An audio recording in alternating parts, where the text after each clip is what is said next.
নমস্কাৰ ছাত্ৰসকলক স্বাগতম জনাইছোঁ আছাম পিচি এডুকেশ্যনলৈ। মই যে আপোনাৰ মাজলৈ আছোঁ ক্লাছ 10ৰ এই লেটাৰটো গটৰ MCQ কুৱেশ্যন এনচাৰখিনি সকলোৱে ভালদৰে শুনি যাব আৰু সকলোৱে বহিটো ওলাই ল'ব, লৈ MCQ এনচাৰখিনি লিখিব। ইয়াৰ আগত মই 25টা MCQ দিছোঁ, যদি চোৱা নাই চাই ল'ব মোৰ আগৰ ভিডিঅ'কেইটাত। সকলোৱে ভালকৈ পঢ়িব আৰু চেনেলটো আগুৱাই নিব তাৰে আশা কৰিলোঁ। লগতে এইখিনি কুৱেশ্যন প্ৰায় ইম্পৰ্টেণ্ট MCQ পৰীক্ষাত আহি থাকে, কিয়নো MCQত বহুতখিনি নম্বৰ আছে। তোমালোকে সেইকাৰণে MCQখিনি প্ৰথমে ভালদৰে চোৱা, ইয়াৰ পিছত মই বাকীখিনি দি যাম। Question number 26, what does the story tell about the character of the Lencho's. অৰ্থাৎ এই লেটাৰটো গড লেচনটোত চৰিত্ৰটোত কি বুজাইছে? He was a simple person, অৰ্থাৎ লেঞ্চু কেনেকুৱা মানুহ হিচাপে চৰিত্ৰত পৰিস্ফুট হৈছে, অৰ্থাৎ ফুটি উঠিছে। He was a simple person, অৰ্থাৎ লেঞ্চু এজন সাধাৰণ মানুহ আছিল। B number, he was a very hard working, তেওঁ পৰিশ্ৰমী মানুহ আছিল। C, he had faith in God, তেওঁ ভগৱানক বিশ্বাস কৰিছিল।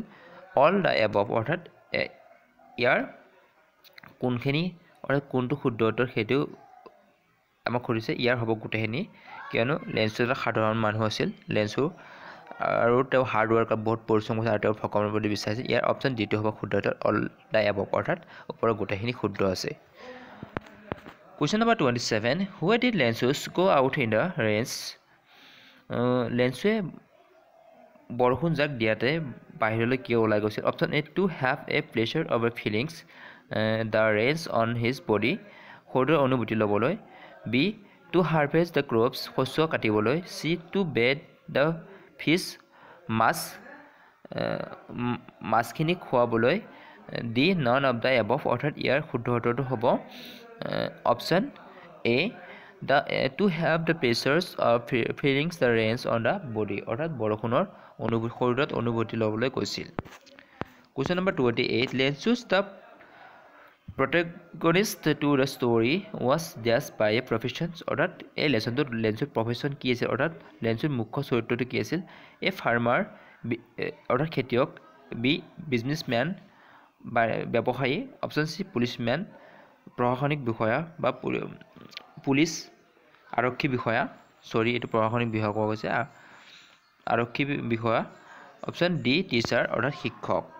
ইয়াৰ শুদ্ধ উত্তৰটো হ'ব ফাৰ্মাৰ, অৰ্থাৎ লেঞ্চু এজন খেতিয়ক আছিল। লেচনটোত তোমালোকে হয়তো অসমীয়াত অনুবাদত চাই যোৱাতে পাই গৈছা।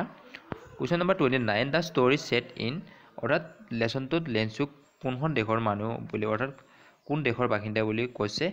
এই Britain's, London, India, Latin America, অৰ্থাৎ অপশ্যন ডিটো হ'ব লেটিন আমেৰিকা, অৰ্থাৎ লেঞ্চু লেটিন আমেৰিকাৰ কাহিনী হয় এইটো।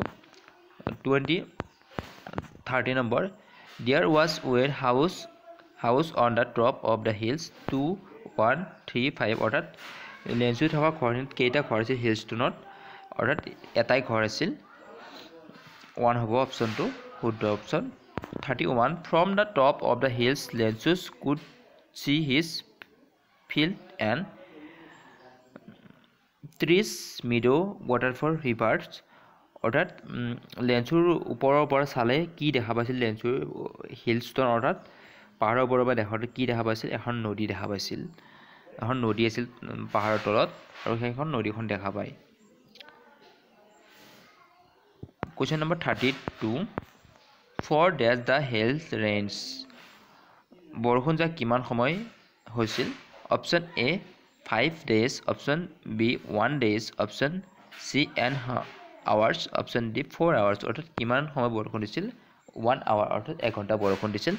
আজিৰ পাৰ্টত ইমানখিনি আছে, অৰ্থাৎ 32টা MCQ দিয়া হ'ল আৰু 18টা MCQ মই দিম। তোমালোকে চেনেলটো ছাবস্ক্ৰাইব কৰি ৰাখিব যাতে আগলৈ এনেকুৱা ধৰণৰ পাই থাকে। মই ছ'চিয়েল চায়েন্স, মেথছ, অসমীয়া গোটেইখিনি মই দিম, যাতে তোমালোকে এই চেনেলটোৰ পৰা পঢ়ি কমচে কম লেটাৰ মাৰ্কখিনি পোৱা, তাৰে আশা কৰিলোঁ।